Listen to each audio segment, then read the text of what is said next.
All right, so anyway, I've got to get this open.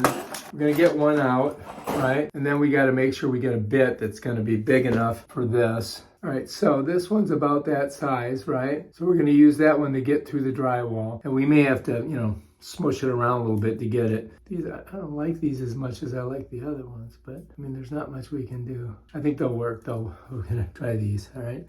So here's the bit. Put it in here. Okay, that baby's ready to rock. I got too much torque on it. Got an 11. I'm going to bring it back down to about 3. That way it locks in.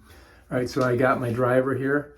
I got my drill bit ready to go. Set those down, and we're going to do these. Now, you also have these screws right here. Make that a little bit bigger hole. Now we should be able to get this through there, like that. All the way through. All right, so now I got it in the hole, right? So then I'm gonna slide this all the way in. I gotta kind of smush it into the drywall. Put it on there like that, and then push.